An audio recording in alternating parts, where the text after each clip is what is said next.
So you want to do an iron butt challenge, huh? Well, tell you what, I just got done with one, and let me tell you a few things I learned. So yesterday, we left from Lufkin, Texas, and we rode to Durango, Colorado. Now, we went over a little bit, but we wanted to come here anyway, and so we did that. Even accounting for the time zone change, 1,123 miles in 19 hours. And so some things that I learned, and what first I'll tell you what we did it on, it was me, my brother and I, we did it, and he went on his 2014 Harley Street Glide, and I went on my 2012 Harley Ultra Limited. And let me tell you, I've got some other bikes that are not these, and I wouldn't have done it on those.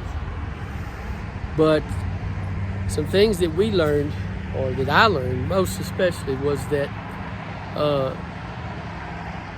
you're going to deal with everything. So we left out.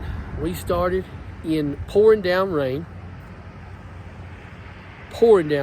Had to ford a flooded road to get out, even get started. Rained for 2 hours. Got out of that. Then 100-degree heat for several hours. Then back to rain again. Temperature dropping to 60 degrees. And if you don't think that's kind of cool on a bike in the rain, it is. Then my cell phone got trucked on the interstate. So that's no good. One of them anyway. And then late night we got in, and then you're dealing with up here, animals crossing the road and all that. And then sandstorms in New Mexico. So all those things are what can happen. But I will tell you, number one, rain gear. Rain gear. Be prepared with rain gear. Now, the way we did our fuel stops is, and that would be number two, plan your fuel stops out. The way my brother and I ride, we can ride pretty much, most of our stops were close to 3-hour intervals. We stopped 6 times. That's counting pretty much we did our start, and then all the way to Durango, we would stop about every 200 miles, 180 miles, somewhere in there.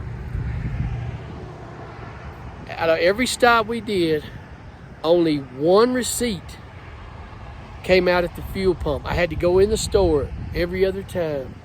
And if you're doing an iron butt challenge, you have to have that. So make sure that your store that you're going to is open and that you can get a timestamp receipt. That is a must if you're going to do the iron butt challenge and get a certificate and all of that. So, but we allowed for that. We had our stops pre-planned, and then we rock and rolled. We were moving on. So that was number 2, is plan your fuel stops, know where you're going. Number 3, keep it on the big roads. That would be my deal. Big open roads where you can throttle down because you want to, log the miles. That was another thing that helped, because we went up through north of Dallas, over to Amarillo, and then Albuquerque, and then up that way. And we've been to Amarillo before, but we went a different way this time, and it was a lot faster and a lot nicer to ride. And then also number 4, I would say bring your food. What we did is, as you can see on my bike right here, I have a place for a cooler. He has a place for a cooler. We put a little cooler there. We brought snacks, water, energy drinks, whatever you want. That's your deal. And so when we would stop at fuel, go to the bathroom, get a little stink, stretch our legs, drinks, a little snack, food, saved us a lot of money and a lot of time. So that was a big thing that, and it's a good thing we had that, because, it was so late when we got here in Durango there was nothing open to eat, so we didn't, we finished off what we had. But those are the main things, and that I learned. It wasn't as bad as, we were rocking the miles, and so it wasn't that bad. I really enjoyed it. Just make sure you get your receipts, make sure, and a lot of people, when we first started planning this, we were going to do kind of a loop. But my brother suggested coming up here, and for us, finding a destination that was the Iron Butt distance away, the Saddle Sore 1000, was much better. Because now we're going to hang out here for a day or two and ride, do some things, and then slowly make our way back to Texas. So that's cool. Also, make sure your bike's in good working order. We went over our bikes. But also, for you Harley guys out there, don't be afraid if your Harley's got some miles on it. My bike right here, when I pulled out, had 64,000 miles on it. Okay, I've taken this bike to Tennessee, Arkansas, to all over, and it's never let me down. Just make sure you maintain, take care of your bike. Don't dog it. If you're doing burnouts with your bike, maybe that's not, but those are the things that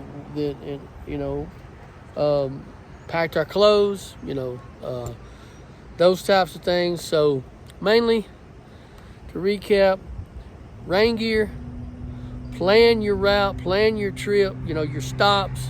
And we averaged about 15 to 20 minutes per stop. We didn't stop and eat lunch or anything like that. You can, that's,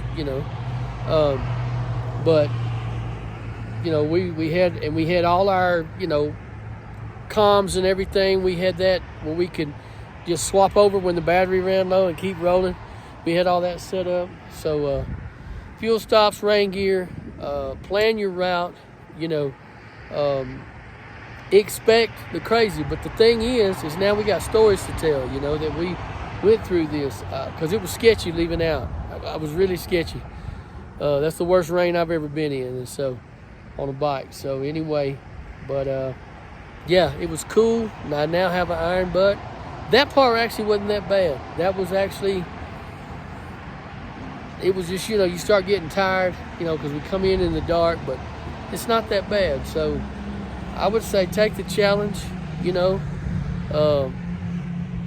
like I said, it doesn't take a lot. We left out, Central Time.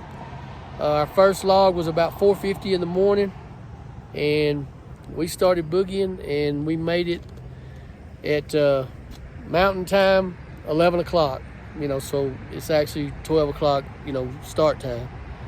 And we did 1,123 miles. So, and that's just because we had our destination. We wanted to be sure we're not trying to do it in a record time. So anyway, I just thought I would send this out. And like I said, man, my Harleys, I'm glad I did it on my Harley. It was great. So, all right, thanks, guys.